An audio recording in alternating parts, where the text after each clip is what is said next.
Well, good morning,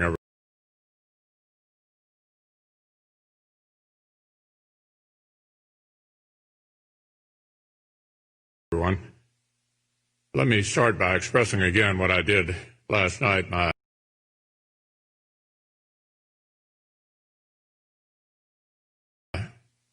overwhelming gratitude for the support of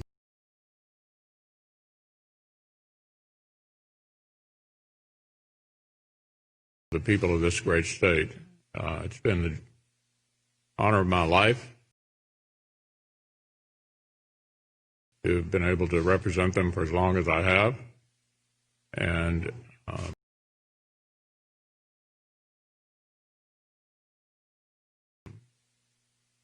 the size of the victory obviously was gratifying as well. As you can imagine, when I started out, I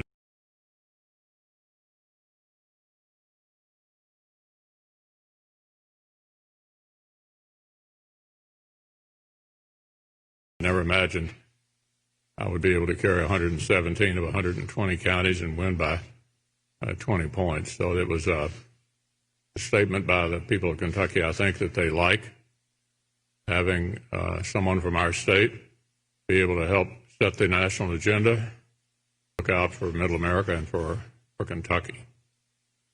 Beyond my race, as all of you know, we picked up 13 seats in the state House, 2 seats in the state Senate, and I think even more significant, given the challenges Republicans have had in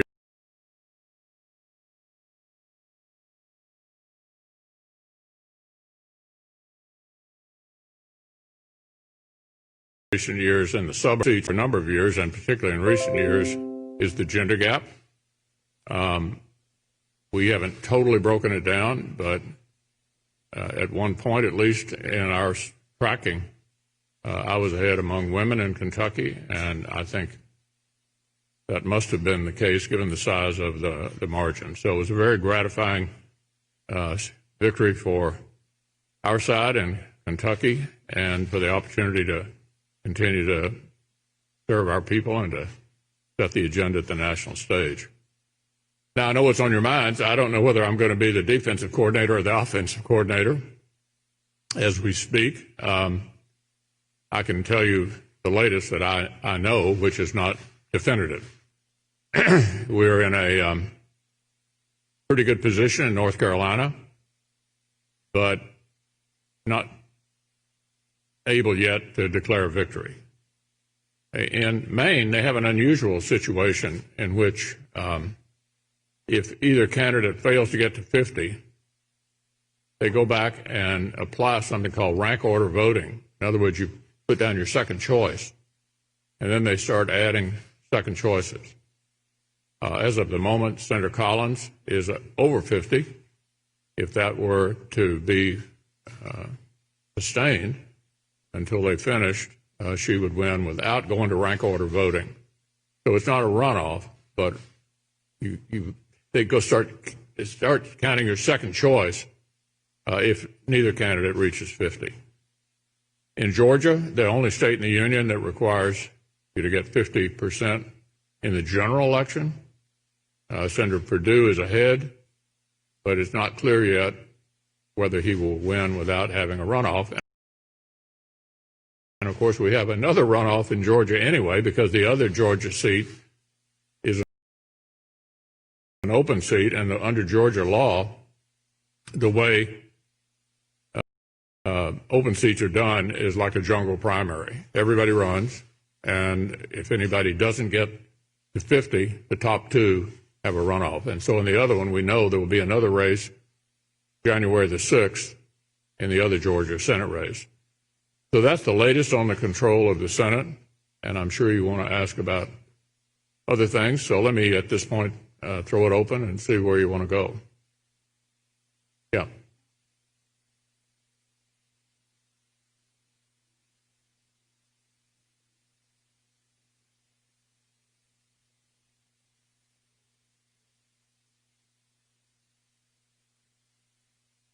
when there are a greater number of states doing more both early and absentee voting this year because of the coronavirus.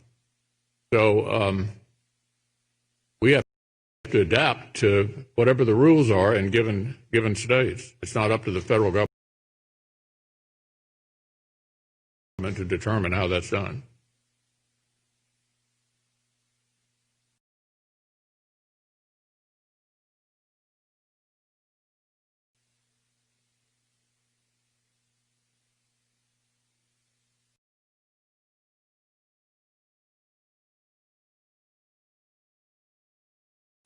Well, as you know, I don't just sort of engage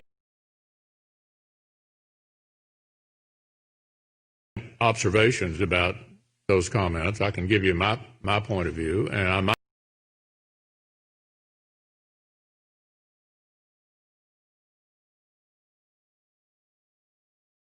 might, if you're talking about the presidential election, I think this underscores the beauty of the Electoral College. You know, everybody's always taking shots at the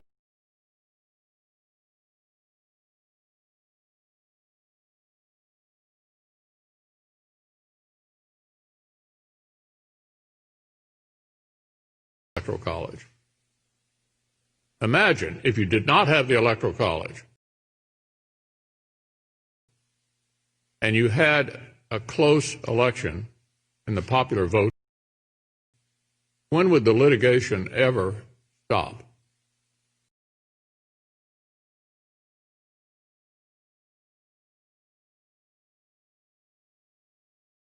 What the Electoral College guarantees is that you have finality in 50 separate places. 50 separate places you get to a final outcome.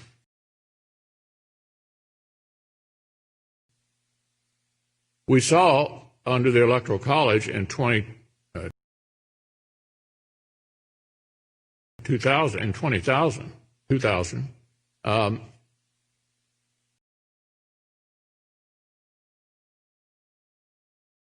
close election in one state created a 5-week challenge to get the outcome in the Bush versus Gore decision. So we ought to be grateful for the Electoral College in a close presidential election like this. There will be finality reached in 50 separate places. It may take a while for the voting to finish, and both sides will probably be lawyered. That's happened before and could well happen this time. Yeah.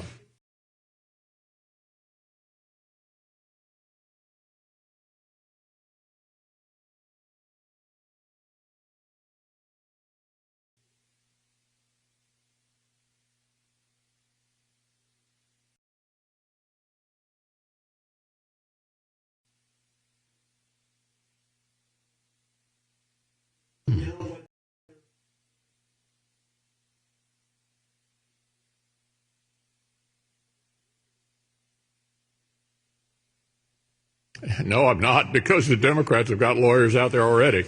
I mean, looking at the Senate, both sides are lawyered up in Georgia, North Carolina, Maine, both sides. Going to court is the way we resolve uncertainty in our country. So, no, I'm not troubled at all by the president suggesting that, because the other side's already doing it too. And you can anticipate in close elections, both sides will be lawyered up and will end up in court. It's happened over and over and over again. Nothing unusual.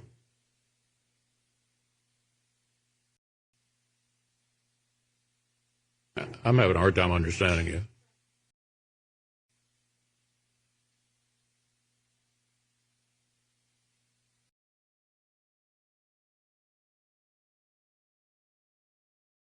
Well, it's not unusual for people to claim they won the election. I can think of that happening on numerous occasions, but claiming you win the election is different from finishing the counting. And what we're going to see here in the next few days both in the Senate races and in the presidential race, is each state will ultimately get to a final outcome. And you should not be shocked that both sides are going to have lawyers there, both in these close Senate races and in the presidential contest.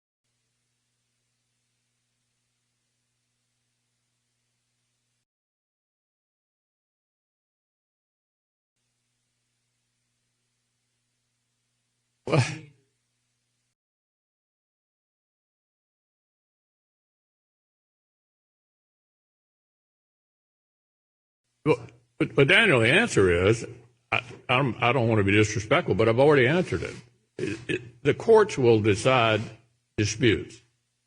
That's the way we do it in this country. Having close, disputed elections is not unusual. It happens all the time. So I don't think the president should be criticized for suggesting he may have some lawyers, because the other guys are certainly already doing that. And in a close election, you could anticipate in some of these states you're going to end up in court. It's the American way. Yeah.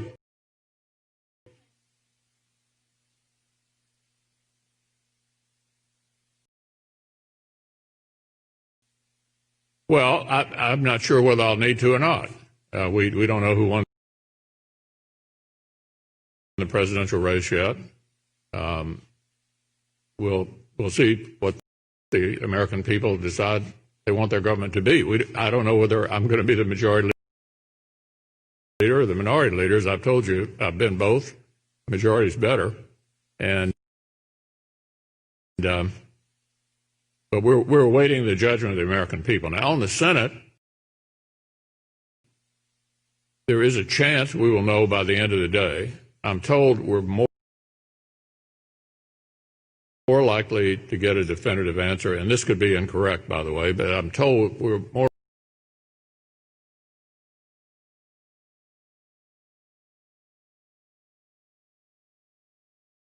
likely to get a definitive answer in North Carolina and Maine by the end of the day.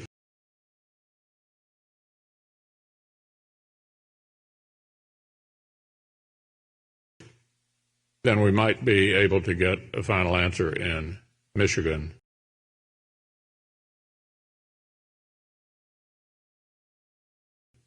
Or whether or not we're going to have 2 runoffs in Georgia instead of 1.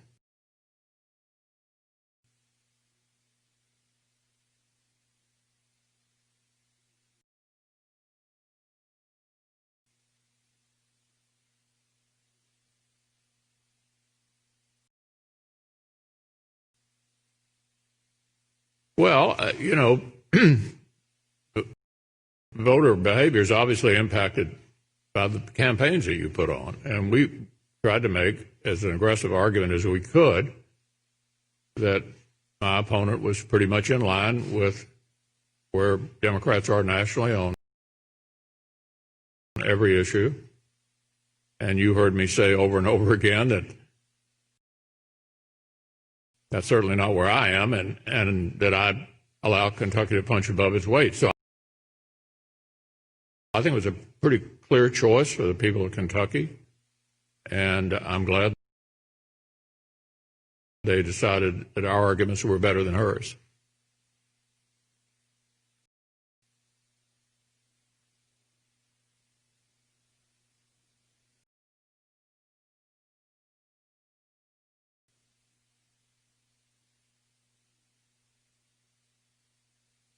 It's been an amazing transformation over my time in the Senate. When I first ran, By the way, I won by one vote a precinct in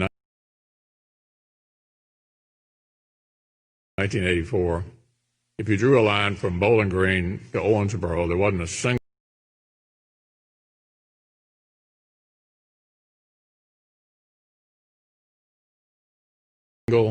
Republican state representative or state senator in all of that area of Kentucky. Not one.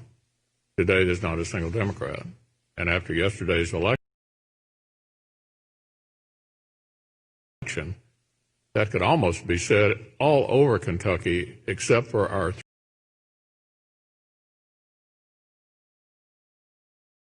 three largest counties, Jefferson, Fayette, and Franklin. Eastern Kentucky did a complete transformation. I think that's a legacy of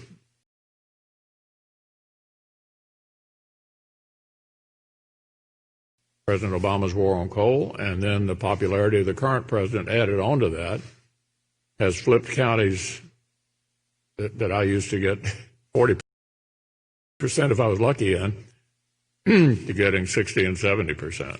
So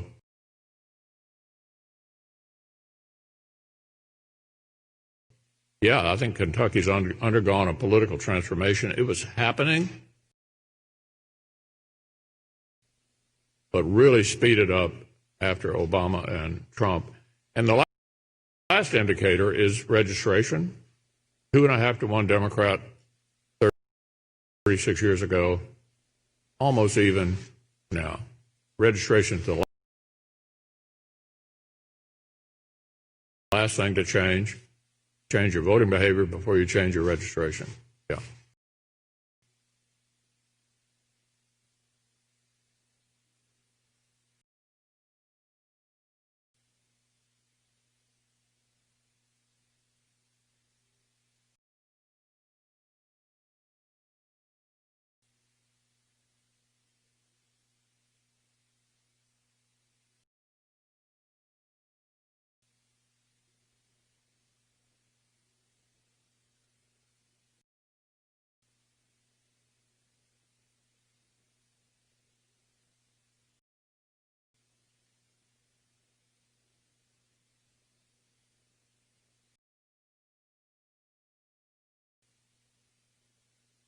I agree. I'm disturbed by two things that I think we need to do better nationally. Number one, my hat's off to them for Act Blue. I think it is an incredibly effective and to a lot of small donors and pull them together and target them in a particular direction. We were way behind on that model. We set up Win Red last year. Some of us did pretty well. I, for example, had over 1 million donors, average donation $35. But we are behind overall in this business of online fundraising, which harnesses small donors, which I think is a terrific model. So that's something we need to do better. Secondly, I'm disturbed by the loss of support in the suburbs nationwide. We saw it here, although I must say we did win 2 seats, 1 back and 1 kept in the suburbs of this county. Whatever slide we witnessed last year in northern Kentucky, I think I reversed that yesterday, so I think that turned out well from my point of view. But yeah, I think if you look at our situation, Republican situation nationally, I think we need to win back the suburbs. We need to do better with college-educated voters than we're doing lately, and we need to do better with women. So nothing's perfect. We had overall, I think, a better election than most people thought we were going to have across the country. But yeah, we have improvement we need to make.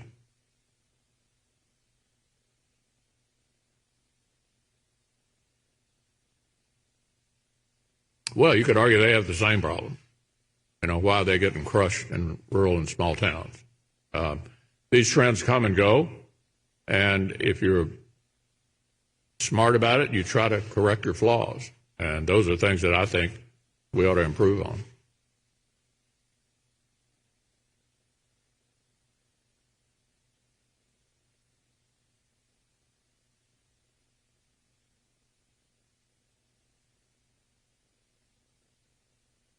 Yeah, as I've said repeatedly in the last few months, we need another rescue package.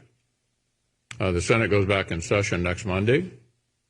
Hopefully the partisan passions that prevented us from doing another rescue package will subside with the election. And I think we need to do it, and I think we need to do it before the end of the year. As you noticed, we had some big differences about what to do. The Speaker laid out a $2.5 trillion package with all kinds of things that I felt were simply unrelated to the subject. I laid on the Senate floor, not once, but twice, $500 billion. We can all remember when that was a lot of money, targeting the school situation, the need to replenish the PPP small loan program, which has been an enormous success. 50,000 Kentucky businesses drew down $5.2 billion. Huge success. They need to be replenished. And we need another round for hospitals because clearly the coronavirus is not gone. In fact, we've got it worse now than we had it in the spring, I believe, and I think that's true in a lot of other states. So I think that's job one when we get back, hopefully with a more cooperative situation than we had. And we also need to fund the government. And the Speaker and I agree that we ought to do an omnibus appropriation bill and do it in December, no matter who wins the election. It's a basic function of government that we haven't handled very well in recent years, and we need to do that. So we have two big things to do here before the end of the year, and it won't surprise you to know there's some more judges to do. Won't surprise any of you. And we're going to continue to confirm lifetime appointments to the courts as well.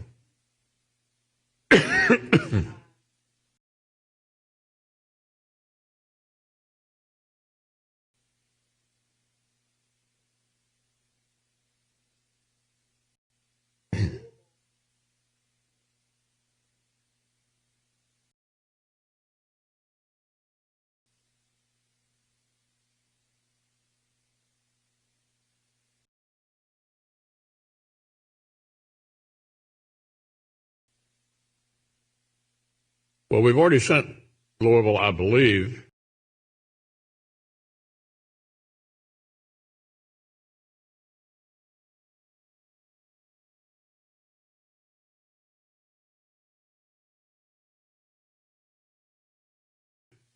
I don't know, Terry, do you have the figures, 137 million or something like that? Yeah. We did $150 billion for state and local government in the CARES Act, which basically was written by myself and my team. And it's a possibility that we will do more for state and local government. Many state and local governments are doing very well. So what happened as a result of that state and local plug that we put in the CARES Act is some states are flush, others aren't. And we need to look at the formula. If we do that again, we need to look at the formula and make sure there's a real need there. And also we need to make sure we're not basically allowing state and local governments to cover up or cover over pre-existing problems like pension problems and other problems that they've created for themselves. And so it's not quite as simple as it sounds. This is a big item for the Democrats, as you can imagine. And they're still going to control the House, and so we'll have to reach some kind of agreement, but it's not something that my side is very, very fond of because it's hard to figure out who really needs it and who doesn't.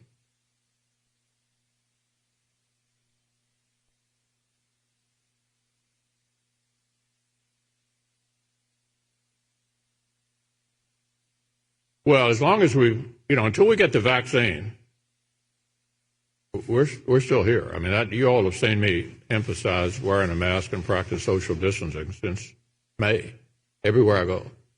And this vaccine is not going to go away till we kill it. So that's job one. we've already allocated an enormous amount of money toward testing, treatment, and vaccines. We may need to do more in the next rescue package because ultimately you got to kill the vaccine before we get back to normal. There's no other way to get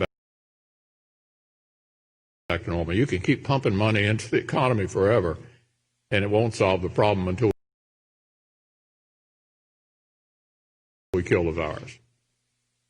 Having said that, there are other sectors